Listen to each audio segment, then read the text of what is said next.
things for me that I really want to focus on going into more information on is just kind of more on that transatlantic trade. So I was looking more into that, and I found out that in the 1500s to the 1860s is the main timeline of when the transatlantic trade was. They forced about 12.5 million men, women, and children aboard ships, and that was just on the African shores. This does not include the millions who had died on board during these times. It's really interesting that the last recorded ship for slave trading went across the Atlantic Ocean and arrived in Cuba about the 1860s. I thought personally that, just in my own head, just because the knowledge that I have, that women weren't really big traders back then during the slave trade, but I guess I was wrong. I mean, most of the traders were men, but many of the slave traders had also been women, which I think is really interesting. A lot of them had investments in the slave trade, as well as widows had taken over the investment of their slave trading husbands, which led to a lot of them being in there. And one of the women I came across was Mary Watson, who was an American, and she was a part of the last group of one of the last ever slave traders, and she dispatched her last ship from New York in the late 1850s to the early 1860s.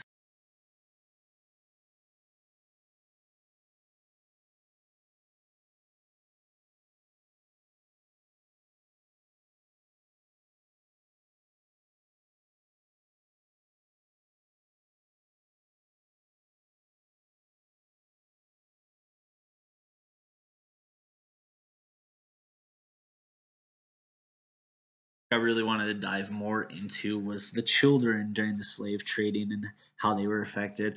And an estimated of 1.2 million children are affected by trafficking at any given time in the world, which is just an incredibly high number. Worldwide, 168 million children are in forced labor, 215 million children engage in child labor, and 115 million children are engaged in some type of hazardous work around the world.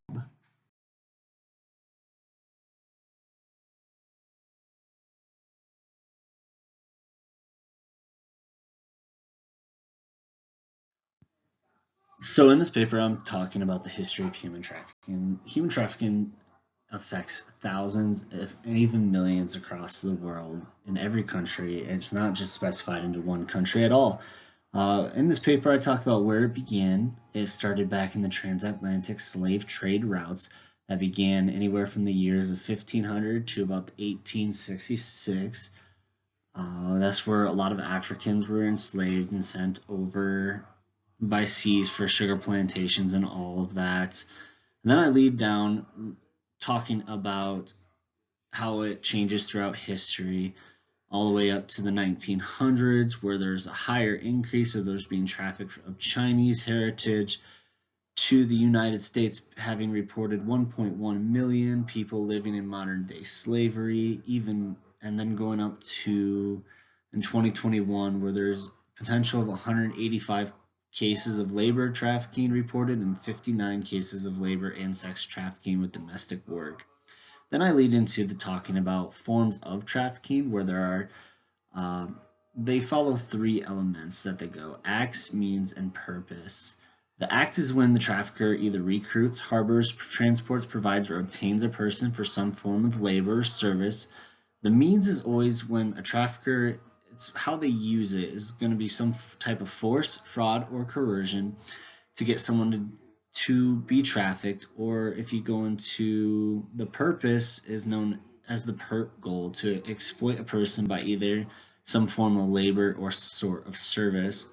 Throughout history, they adapt to a lot. Back then, it was people taken into slavery. They were traded across the world, and nowadays, with it being with so many different technology advances and social media, now they can sex traffic people all the way across the world just by on a computer at one designated location. They don't even have to transport them anywhere, and you'll see it a lot at private homes, massage parlors, hotels, brothels, and other places that will help send it across the internet. You also have child traffickers will use children to engage in commercial acts as well, and this is known as child sex trafficking. They have three different elements that they follow in that. And then the paper goes into talking about different events through history between the International Labor Organization states, where there was 20.9 million victims of human trafficking intentionally, to an article written by Regna Hild in 2017, where in 2010, in June, there was 140,000 victims were trapped in a vicious cycle of violence, abuse, and degradation across Europe with no clear signs of an end. So then we go into talking about in Germany, the Federal Criminal Police Office in 2019, they had indicted 534 criminal investigations into human trafficking for sexual exploitations. And then going down further, we go and talk a little bit more about the voyages, which leads us to tactics that are used for traffic victims. There was multiple different tactics, like I had stated earlier, where they would transport people and physically move someone from one place to another. And now with the advancement in technology, like OnlyFans, Pornhub, they can use Facebook, Twitter, Instagram, Snapchat, TikTok, WhatsApps, and even YouTube to exploit people sexually over the internet. And then we continue talking of different ways they do it. So within the forced labor side of trafficking, they have different tactics. They use force, fraud, or coercion. That's a big element in all of trafficking. There's also some examples in history of companies that would withhold pay from their employees that they bring overseas, which then is considered forced labor trafficking. And then we go talking about fighting against trafficking. Started in 1807. Britain was the beginning of the outlawing of slavery within its country, and then not long after, North America followed, and then the League of Nations finally created something in 1920, which focused on trafficking. Then in 1921, the League of Nations International Conference happened, where 33 countries had signed the International Convention for the Suppression of Traffic in Women and Children. Leading into World War II, where the United Nations adopted the United Nations Convention for the Suppression of the Traffic in Persons and the Exploitation of the Prostitution of Others, which then we led up into 2016, where the National Human Trafficking Hotline really started marking down cases and different tracking ways of finding out information. And then there are also some non-governmental organizations that were created within the government that were created to combat human trafficking. One of the programs that is very popular is known as Polaris. Their website, it's an urban institute in 2014, where they basically start tracking all the different things of, how many people, sex, labor, what different things they're doing, where they started. Then we're going into talking about prevention in Iowa. The Iowa Office to combat human trafficking was created to stop human trafficking in the state. And then the Iowa Code 80.45 established the Office to combat human trafficking in the Iowa Department of Public Safety, which then leads into present investigation, where the goal was to basically investigate how to help others learn about human trafficking, and that has changed and adapted throughout the years since the beginning during the transatlantic slave. Some methods that were used is the human trafficking hotline for statistics. Research showed different cases of demographics as well as venues per recorded for sex and labor. Then I started learning about, I really wanted to focus in the Midwest myself as someone who is a part of the Midwest culture. I looked into Minnesota, Iowa, and Nebraska were the three states that I really wanted to focus.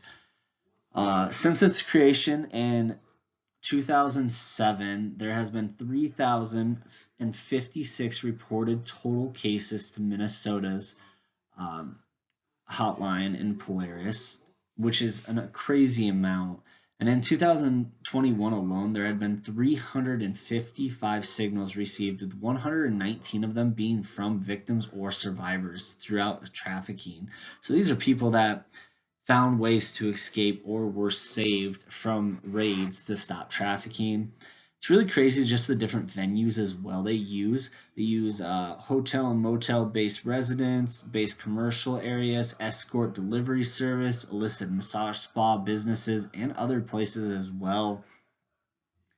And then we start going into Iowa, where there was a total of 644 cases that involved 1,490 victims that had been identified since 2007. So putting in consideration, that's to 2014 is 7 years, to 21 is another 7 years. That's 14 years. Add the 3, you're at 17 years worth of numbers, and that being the number is still crazy high for what it is.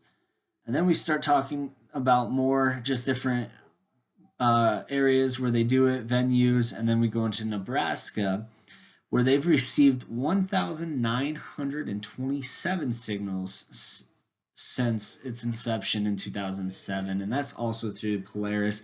These are mainly all Polaris numbers, as they are one of the head people for stopping trafficking.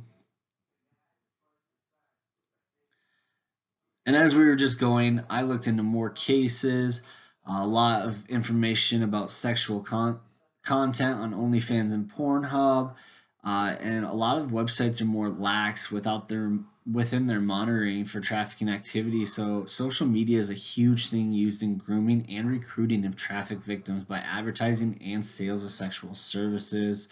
And then I've ran into a couple cases of today.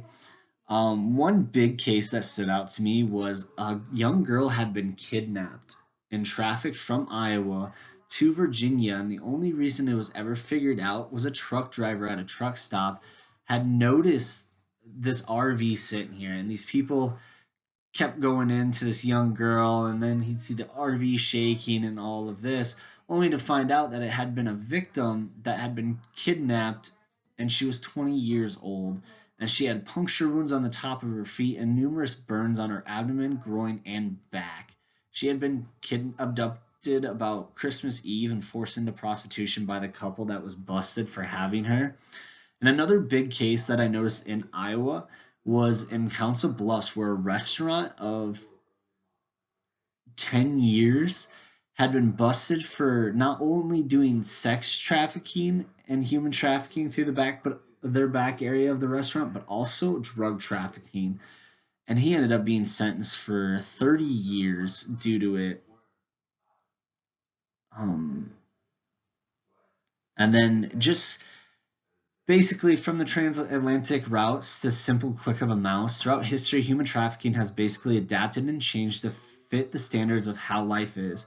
From going in and having to force people from one location to another, to now having to only be a click away to traffic someone across the world, traffickers are finding ways every day to find and coerce their next victim to traffic.